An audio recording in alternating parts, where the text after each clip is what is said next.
What would Yoda say? A path to the dark side. I always knew. Okay. I guess you're the weird one Do today. do cardio, folks. It's fantastic. Oh So yeah.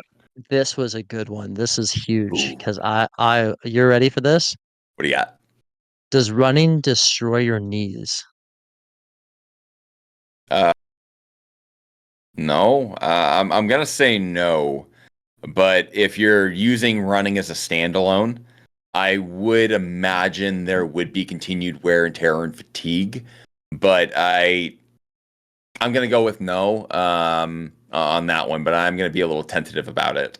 Just because I don't believe in doing cardio as a standalone for exercise. I do believe you need more.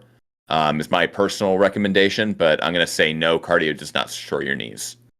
So correct. It was Dr. Jordan Meltz. All right, this guy who was a researcher out of New York who looked at they basically looked at marathon runners and just an average runners in a gym setting, found that knee pain was actually only in individuals that he found were not following the rules of two. You ever heard of the rules of two? Is you were either doing I'm thinking Sith Lords in Star Wars right now, but what do you got for me, bud? so if rules of two, right? Too fast or too far and too soon. Oh, So that's volume and stress. That's everything.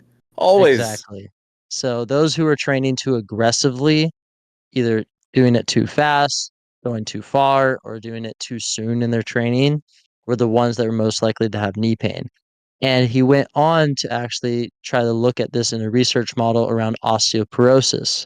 So he found that those who are actually runners developed less late stage osteoporosis in a later stage of life than those who were not runners. That blew my mind. I would have thought that definitely somebody who was a runner for a long period of time would have a lot worse knees and have like, brittler bones because they're not doing enough. In fact, the ones that moderated their running did it on a regular basis and did it for consistency for long periods of time and throughout their life had stronger bones.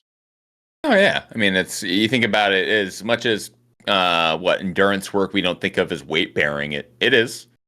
Yep. Same way as we don't think of calisthenics again as very weight bearing, but it's still weight bearing. You're just weight bearing gravity and in what impact. So every time you pick your foot up and hit the ground, there's impact force applied to the bone. So the bone has to adapt to either get stronger or at least at the very least maintain its strength. And osteoporosis, we really see the majority is all right. It's either poor nutrition associated with menopause normally, Yep. or just quite frankly poor nutrition as a whole, and you're not fueling your body to be able to keep its oh god, its bone structure, we'll say, for a lack of a better way of putting it.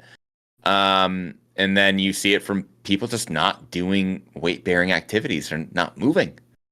Yep. So that part's not surprising to me, but yeah, volume applied in an incorrect way.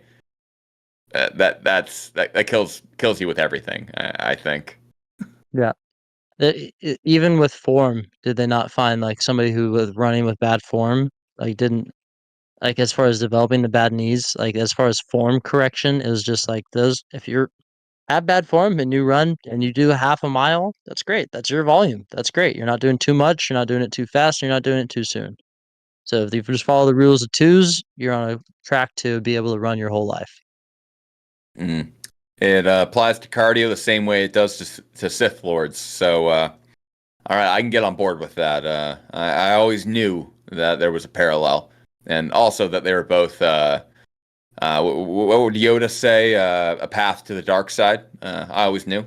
So that makes sense to me. Okay. I guess you're the weird one Do today. do cardio, folks. It's fantastic. Like, Such seriously. an oh my god. Yeah, I thought I was the nerd.